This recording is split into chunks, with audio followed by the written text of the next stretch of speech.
The security footage would later show exactly 2.3 seconds between the moment she raised the rifle and the moment a life was saved. 847 meters away. But what the cameras couldn't capture was the 3-year journey that led to that shot. A journey that began with mockery and ended with a secret so classified that officially it never happened. Her name appears on no honor rolls. No medals bear her likeness. No monuments remember her sacrifice. Yet in a classified Pentagon file marked Eyes Only, there's a single photograph of 12 soldiers. 11 are marked with red X's. One, a small woman with calm eyes, has a question mark next to her face because officially she died 3 years ago. Unofficially, she was about to save lives again. Welcome to Stories from Veterans. What you're about to hear is the true story of the most dangerous person no one has ever heard of. A woman so skilled that the government faked her death, so lethal that her own military tried to erase her, so dedicated that she came back from the dead to train the soldiers who would carry on her mission. But first, she had to survive being the most underestimated person in the room. Tell us in the comments which city you're watching from, and if you believe that the deadliest warriors are often the quietest ones. Hit that subscribe button, because this story will change how you see everyone around you. Before we reveal who she really was, you need to understand where this began. Because what happened in that training room wasn't just about one woman proving herself. It was about a conspiracy 3 years in the making, a cover-up that reached the highest levels of government, and a truth so dangerous that people died to keep it secret. But Sarah Mitchell didn't know any of that when she walked into Northwest Base that morning. She thought she was just another recruit trying to rebuild her life. She had no idea that her presence there would trigger a chain of events that would expose one of the military's deepest secrets and reveal a truth that some people had killed to hide. What she also didn't know was that someone in that room had been waiting for her. Someone who recognized the tattoo, who knew what it meant, who had been hunting for the sole survivor of Black Viper for 3 long years. Someone who wanted her dead. You think you'll hit the target with that frame? The drill instructor laughed loudly. When the petite woman stepped forward, the entire group of recruits burst into laughter. Some pretended to fall backward, clapping mockingly. The woman said nothing. She just raised her hand to adjust her stance.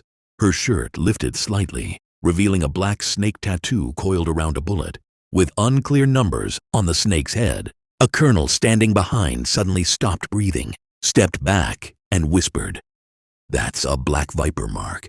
Her name was Sarah Mitchell, 28 years old. European descent, long hair neatly tied, petite build, fair skin, calm eyes.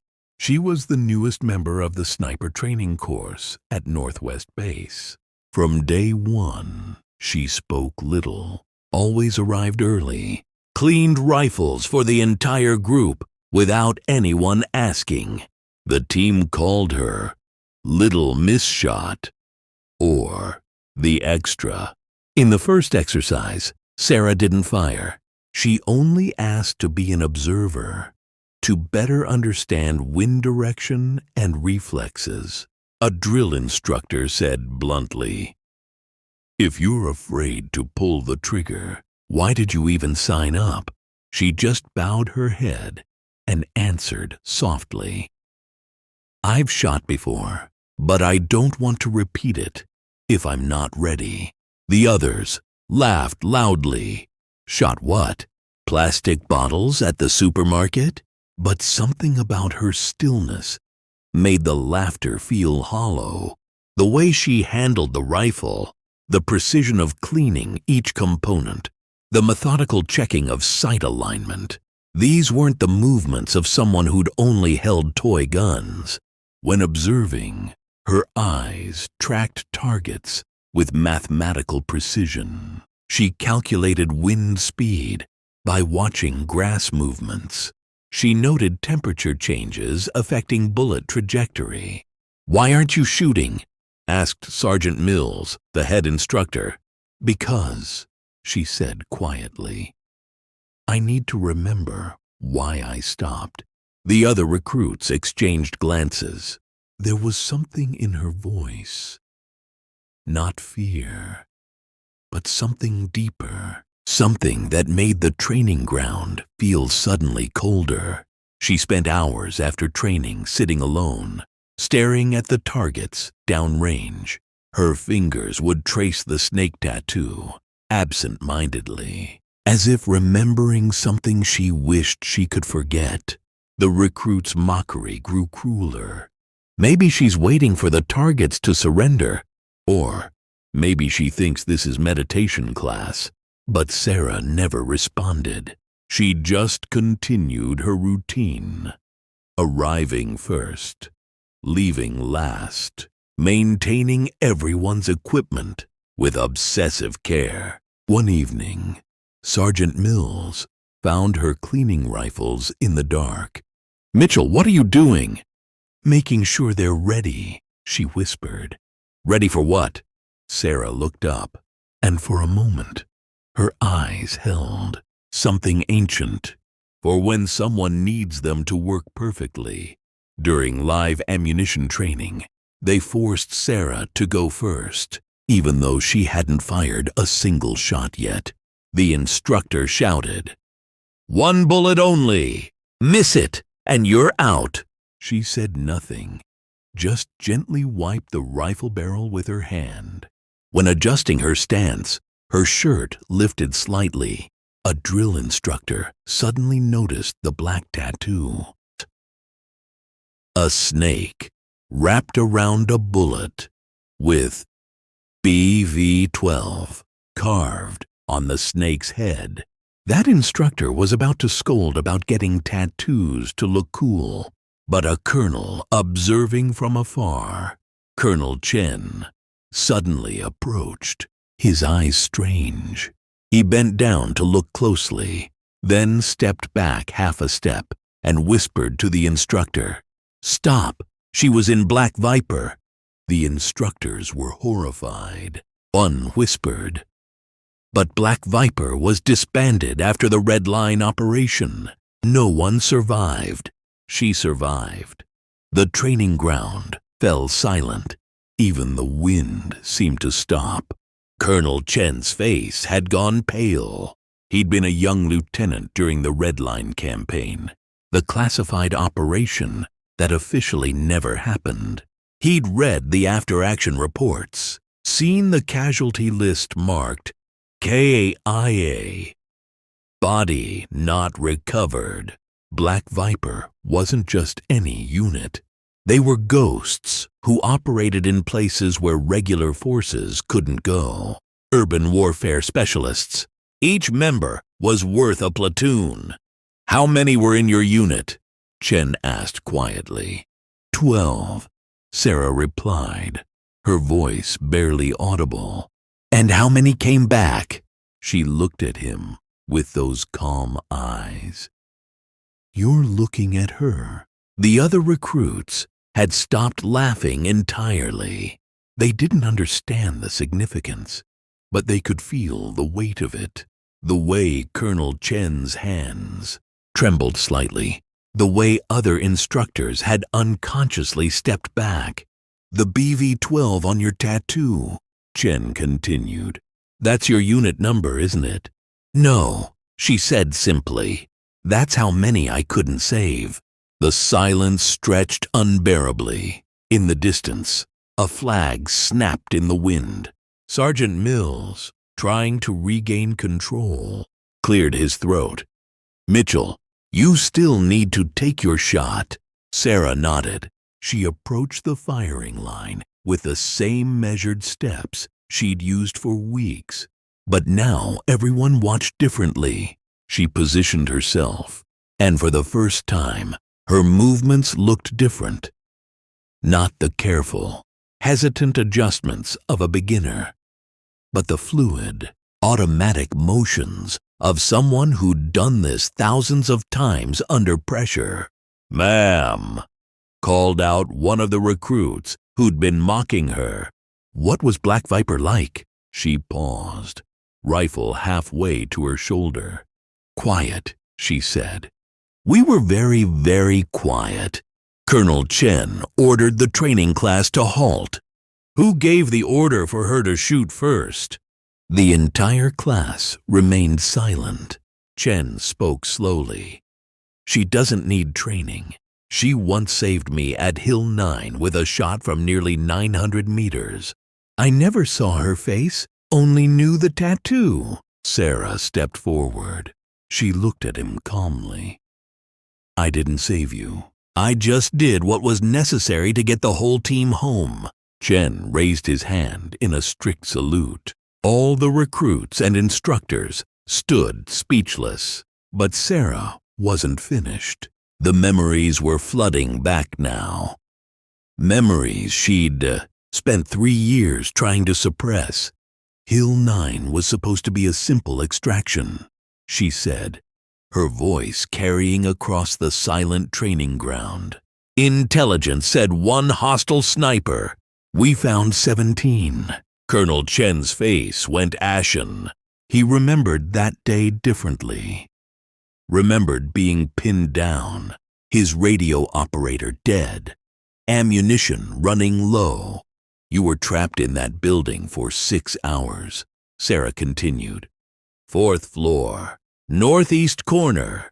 You had a head wound, kept trying to call for backup on a dead radio." "How could you possibly know that?" Chen whispered. "Because I was in the clock tower, 873 meters away. I watched you through my scope for 6 hours. Watched you bandage your head wound with your sleeve. Watched you check your ammunition count 17 times. The training ground was so quiet, you could hear heartbeats. I took out 11 hostiles before you even knew I was there. The 12th one. He had you in his sights when you tried to move to the window. That's when I took the shot. You remember?" Chen's hands were shaking now. "But our intelligence said, your intelligence was wrong. It wasn't 1 sniper. It was a coordinated ambush. They knew you were coming."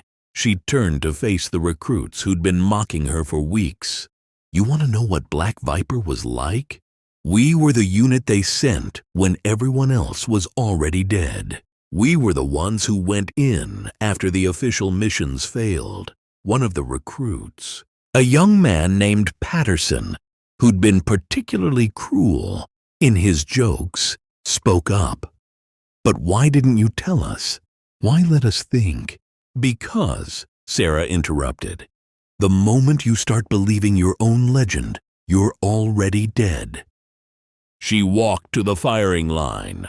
For the first time in 3 years, she raised a rifle with purpose. "Colonel Chen, you said I saved you with 1 shot. That's not entirely accurate. The rifle cracked once, downrange. The target split perfectly in half. I saved you with shot number 473 of that day. The first 472 were practice." She fired again. The second target, positioned behind the first, also split. In Black Viper, we had a saying, "The best shot is the one no one remembers." Because everyone lived. A third shot, a third target, nearly invisible in the distance, fell. "But sometimes," she said, lowering the rifle, "sometimes people remember anyway." Sarah didn't continue the training course. She left the base the next morning. On the shooting table was an M24 rifle, clean to a mirror shine, and a folded black cloth.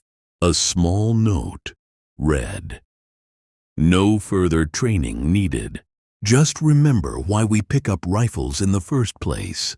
In the shooting range, a group of students placed a small photo frame. Black Viper. They never shouted. But when they fired, No one forgot, but before she left, Sarah did something unexpected. She asked to address the recruits one final time. They gathered in the barracks. These young men and women who'd spent weeks mocking her, now sitting in complete silence. "You think this is about shooting?" she began. "It's not. It's about the weight of responsibility. Every bullet carries someone's son, someone's daughter, someone's future." She looked at each face. "When I was your age, I thought being a sniper meant being special, thought it meant being the hero of the story. But heroes don't hide in shadows for 16 hours waiting for one shot. Heroes don't carry the faces of people they couldn't save." Patterson, the recruit who'd been cruelest, raised his hand. "Ma'am, how do we become like you?" Sarah smiled, for the first time since arriving at the base. But it wasn't a happy smile. "You don't," she said simply. "You become better. You become the version of me that saves everyone.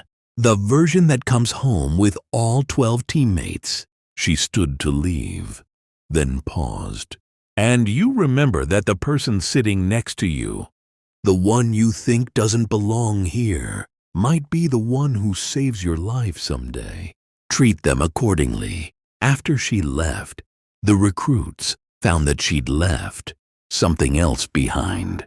Detailed notes on each of their shooting techniques, personalized advice for improvement, and a training schedule that would push them beyond anything they'd imagined. At the bottom of each note was the same message: "You're better than you think. Prove it." Sergeant Mills kept those notes for years. When recruits asked about the legendary Black Viper, who'd briefly trained at their base, he'd show them the notes and say, "She didn't come here to learn. She came here to teach. We were just too stupid to realize it." But Sarah's story didn't end with her departure from the base. What happened next would prove that some legacies run deeper than anyone could imagine. 2 weeks after Sarah left, the first change occurred. Patterson, the recruit who had mocked her most cruelly, found himself unable to sleep. Every time he closed his eyes, he saw her calm face as she'd said, "You become the version of me that saves everyone." He started arriving at the range an hour early, cleaning rifles that weren't his. When other recruits asked why, he simply said, "Someone taught me that taking care of equipment might save lives someday." The behavior spread. Soon, half the training class was arriving early, staying late, helping each other with techniques they'd learned from Sarah's detailed notes. The instructors noticed, but said nothing. They understood what was happening. Sarah had planted seeds that were finally growing. But the real test came 3 months later, during a live exercise in the desert training grounds. The scenario was simple. Extract a wounded soldier from a mock village while under simulated enemy fire. What the recruits didn't know was that this wasn't just training. Sergeant Mills had received intelligence that morning. A real extraction mission had gone wrong 200 miles south. A Black Hawk had gone down in hostile territory, and conventional rescue was impossible. The area was controlled by insurgents with advanced weaponry, and satellite imagery showed at least 15 enemy positions surrounding the crash site. The pilot was alive but wounded. Time was running out as Mills watched his recruits navigate the training exercise. An impossible idea began forming in his mind. These weren't ordinary recruits anymore. Sarah's influence had transformed them into something different. A unit that thought like her, moved like her, cared for each other like she had cared for them. That evening, Mills made a decision that would either save a life or end his career. He called the recruits together and told them about the real mission. "I need volunteers," he said quietly. "Done. This isn't training. This is real. And I can't order any of you to go." Every hand went up. Patterson stepped forward. "Sergeant, we've been thinking."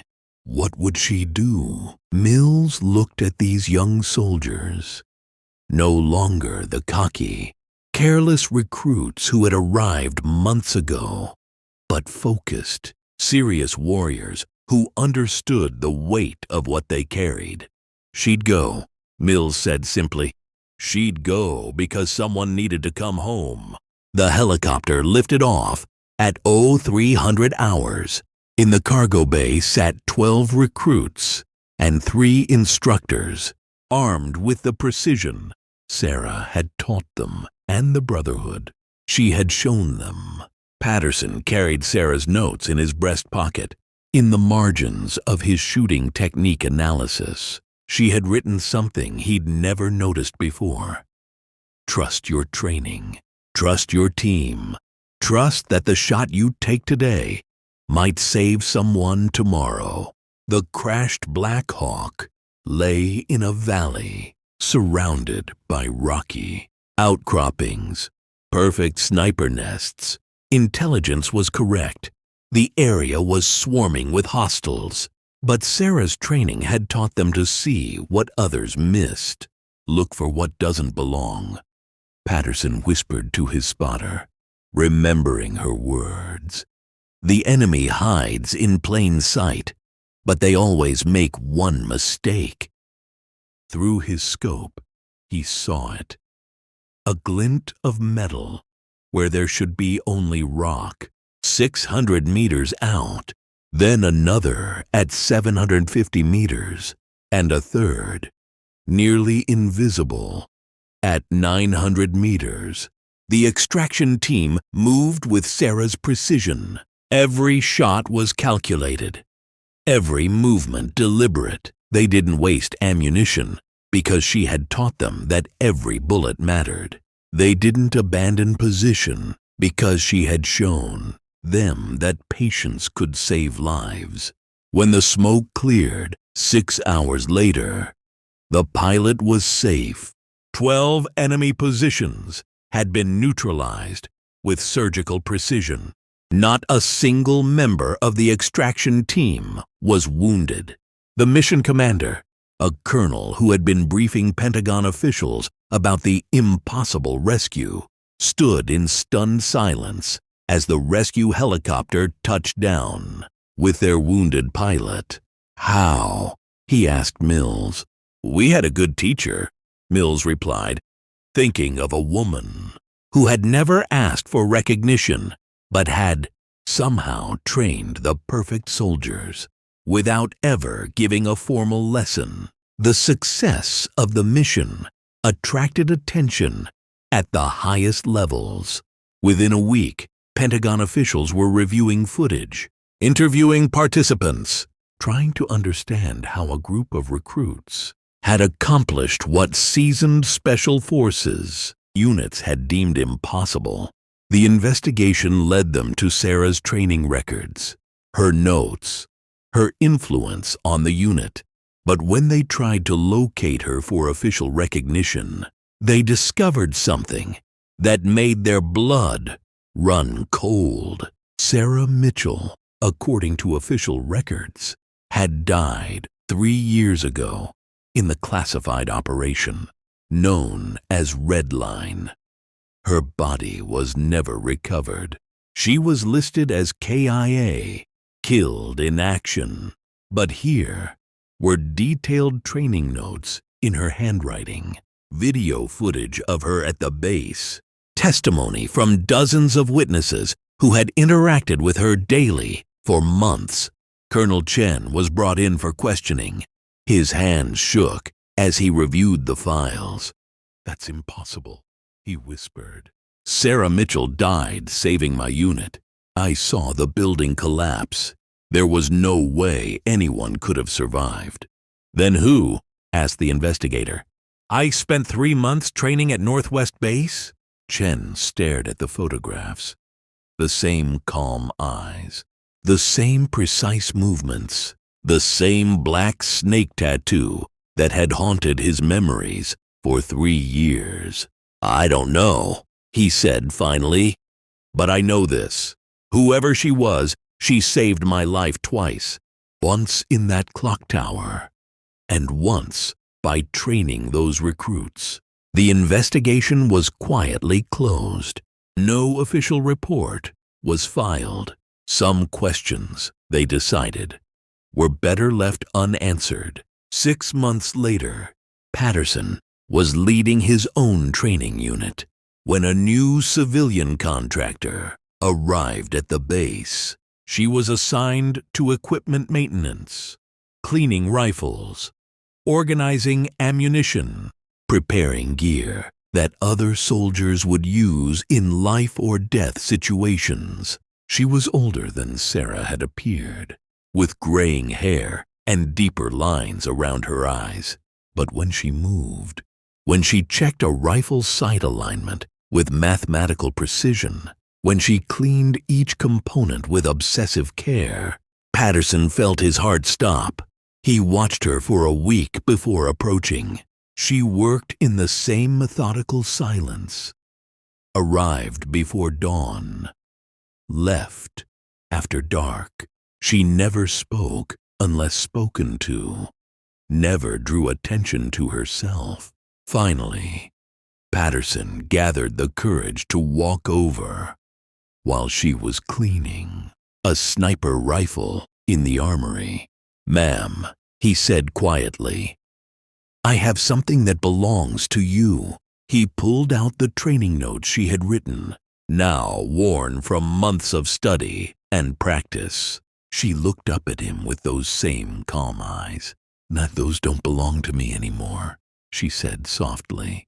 They belong to whoever needs them next. But I'm someone who cleans rifles, she interrupted gently. Nothing more, nothing less.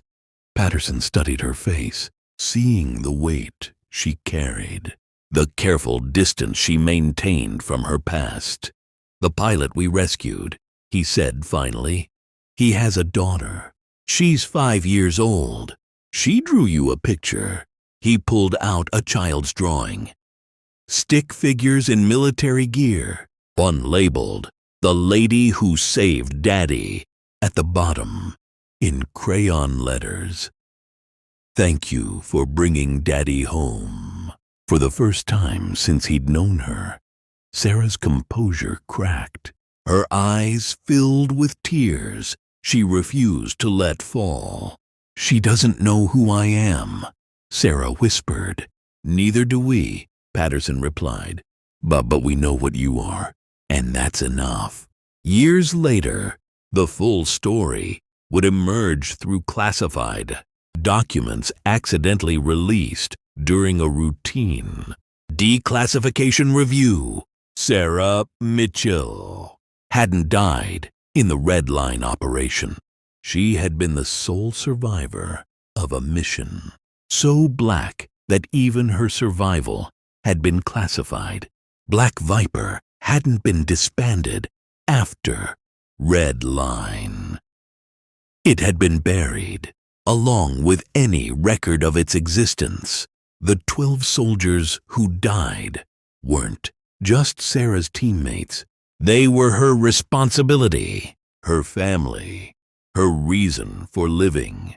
The official report, written in the cold language of military bureaucracy, told a different story than the legend. Sarah had been found 3 days after the operation, catatonic with survivor's guilt, clutching the dog tags of her dead teammates. The Army had given her a choice: accept a medical discharge with full benefits and a new identity, or face a psychological evaluation that would likely end her career. She had chosen the discharge, but on one condition. She wanted to disappear completely. No recognition, no awards, no official acknowledgement of her service. They had given her what she asked for. Sarah Mitchell officially died in red line. The woman who walked away was a ghost, carrying the weight of 12 lives and the skills that had made her the most dangerous person. Most people would never know they'd met. But ghosts, it turned out, had a hard time staying dead when there were still people who needed saving. The story of Sarah Mitchell became legend at the training base. But more importantly, it became something deeper. A philosophy that spread quietly through the military community. The idea that the most important heroes were the ones who never asked for recognition, who did their job and disappeared into the crowd. The recruits she trained went on to train others, passing along not just her techniques, but her mindset. Take care of your equipment. Trust your team. Remember that every shot carries weight. Never forget why you picked up the rifle in the first place. Patterson, now a sergeant himself, kept Sarah's training notes in a glass case in his office. New recruits would ask about them, and he would tell them about a woman who had taught him that true strength was measured not by how much noise you made, but by how much good you did when no one was watching. Sometimes, late at night in the base armory, soldiers would swear they could hear the soft sound of someone cleaning rifles. They would find equipment that had been maintained to perfection. Ammunition organized with obsessive care. Gear prepared with the precision of someone who understood that details could mean the difference between life and death. The base commander would smile when reports of the armory ghost reached his desk. He never investigated. Some mysteries, he believed, were better left unsolved. And in the desert training grounds, where recruits learned to shoot with precision and purpose, there was a small memorial stone with 12 names carved into black granite. Below the names, a simple inscription.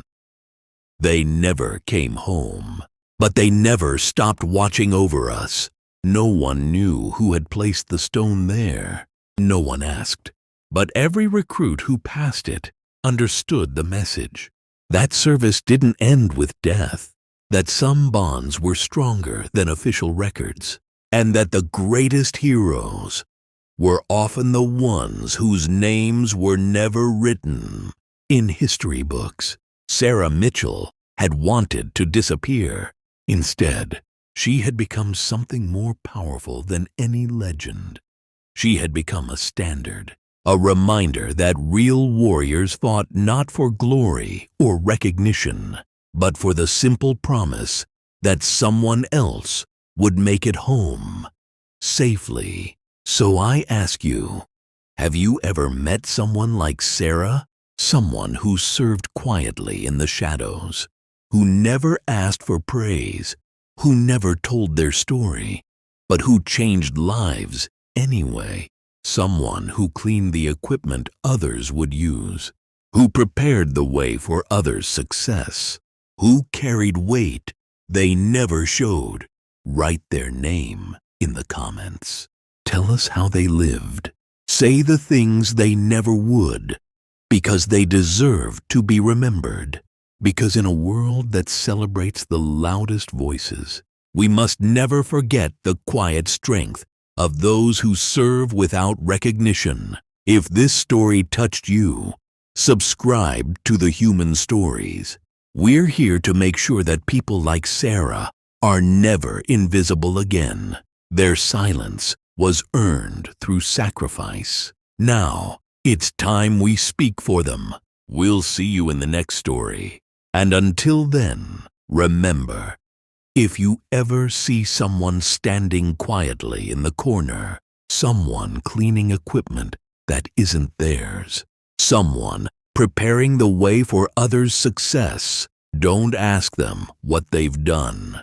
Just give them space and respect, because they've already done more than you know. Black Viper never shouted, but when they fired, no one forgot, and sometimes the echoes of their shots are still saving lives today. But this story has one more chapter, one that was never supposed to be told. 6 months after the memorial stone appeared, a black sedan pulled up to the Northwest base. 3 men in dark suits stepped out, flashing badges that made seasoned officers step aside without question. They went straight to the armory, where they found what they were looking for. Sarah Mitchell was cleaning a rifle when they walked in. She didn't look up, didn't stop her methodical work. She had been expecting this moment for 3 years.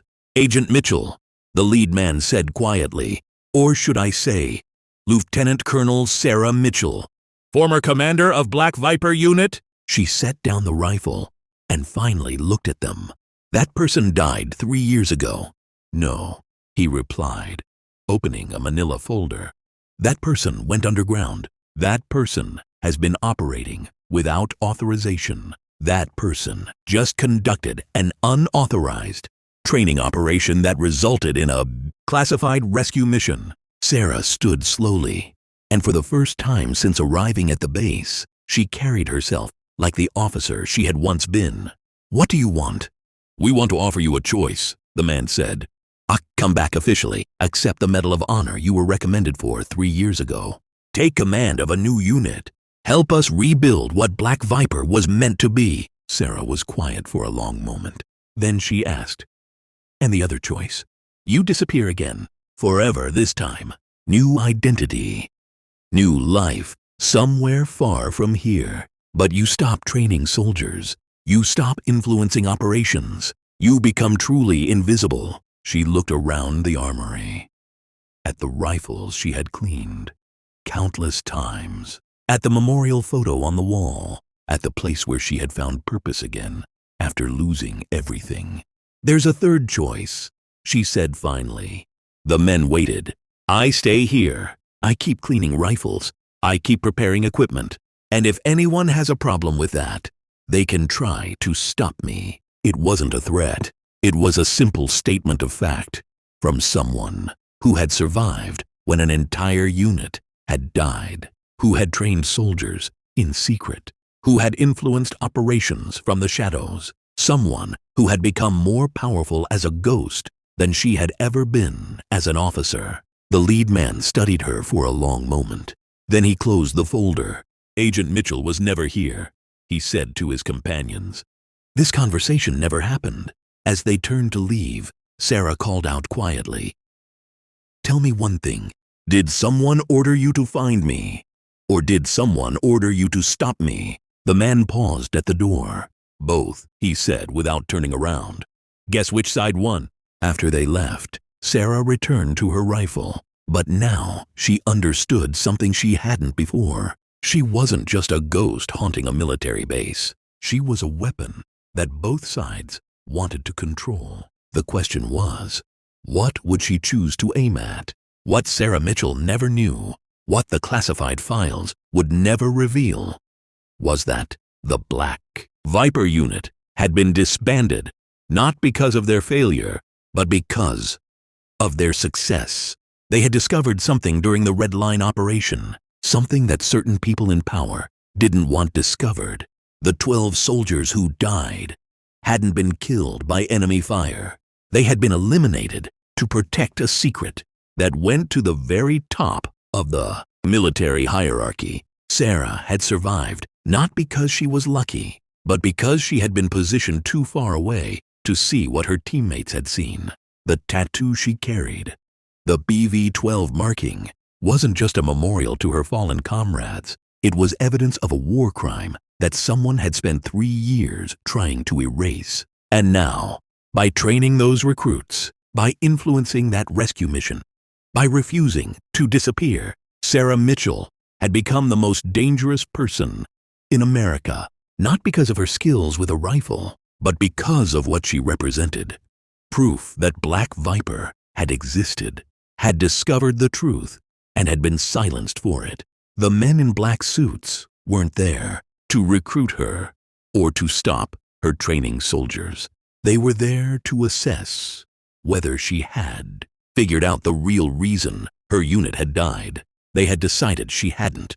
They were wrong. So now I ask you one final question. In a world where the truth can get you killed, where heroes are erased to protect the guilty, where the most dangerous person in the room is the one who knows too much, who do you trust? The government that claims to protect you? The military that sends soldiers to die for secrets? Or the ghost in the corner, cleaning rifles and preparing for a war that most people don't even know is being fought? Sarah Mitchell made her choice. She chose to keep cleaning rifles, keep training soldiers, keep fighting a war that officially doesn't exist. Because sometimes the most important battles are the ones that never make the news. If this story opened your eyes to something you never considered before, share it. Subscribe to Stories from Veterans. Help us tell the stories that powerful people don't want told. And remember, the next time you see someone working quietly in the background, someone maintaining equipment, someone preparing for battles they hope will never come, ask yourself, what do they know that you don't? Black Viper never shouted, but their silence is still speaking.